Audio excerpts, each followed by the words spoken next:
3 years after my parents got divorced, I ran into my mom at a restaurant. She was having dinner with her daughter. When she saw me, her expression looked a little uncomfortable. Right before she left, she pulled up her phone and opened Venmo. Here, let me send you some money. You and your dad can get yourself something nice to eat. I pushed her phone back. No thanks, Sarah. It's not like you ever cared much about me or dad before. Her face tightened, and she frowned hard. Why do you have to be as stubborn as your father? If you had stayed with me, you wouldn't be working as a server right now. Tell your dad this. If he admits he was wrong, I'll take you back and give you a good life. I just stared at her coldly and said nothing. Did she not know? My dad had already been dead for 3 years. Sarah Miller looked me up and down, taking in my dirty apron and hands cracked from the cold. She sighed softly. I never should have agreed to let your father take you. It's really been hard on you, hasn't it? If he can't afford to raise you, he should have let go. I shot back coldly. Don't worry about it, Sarah. We're strangers now. Talking like that might give people the wrong idea. Her face darkened. She looked like she wanted to say something else, but fell silent, turning to walk away. I stood there holding my tray, my fingers stiff. A coworker came over. You okay? I shook my head. Another coworker whispered, was that Sarah Miller from Miller Group? I heard she's completely devoted to her ex-husband. She burned bridges with her whole family for him back in the day. I saw an interview where she said the people she failed the most are her ex-husband and her son. I let out a cold laugh. If she really felt that guilty, why would she have abandoned them? Seeing my disbelief, my coworkers explained. She walked away with nothing for his sake. She gave up custody voluntarily, willing to start from scratch. I heard she built a primary school in a poor mountain area and named it after her son. She's done more than enough. I looked up, my voice expressionless. She pretended to be broke in front of her husband. When she left with nothing, she stuck him with all their debt. He had to donate part of his liver and sell his own blood to pay it off. My dad got a post-op infection and couldn't afford surgery. Meanwhile, she was at an auction buying her new boyfriend $1 million watch. She wouldn't even pay for my dad's medical bills. And to protect some guy she was seeing, she hit me so hard she damaged my ear. I can't play the piano anymore because of her. Everyone went quiet. My coworker's eyes went wide.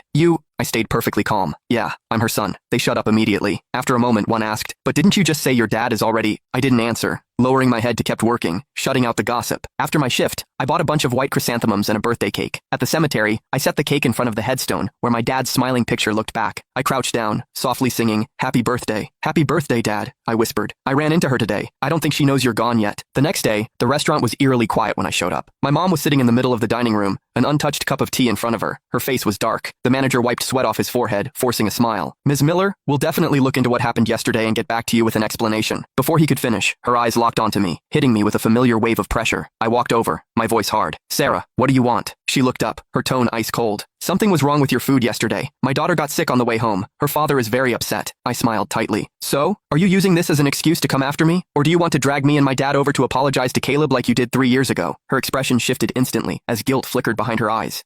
She remembered that night 3 years ago, the way she'd played us for fools. Back then, my dad and I believed she'd gone bankrupt. She claimed she lost her company, was drowning in debt, and wanted a divorce so she wouldn't drag us down. My dad worked a dozen jobs a day to pay off her debts. So exhausted he fell asleep standing up. Debt collectors hounded us until my dad went to an underground clinic and donated part of his liver. The day he came home, his face was shockingly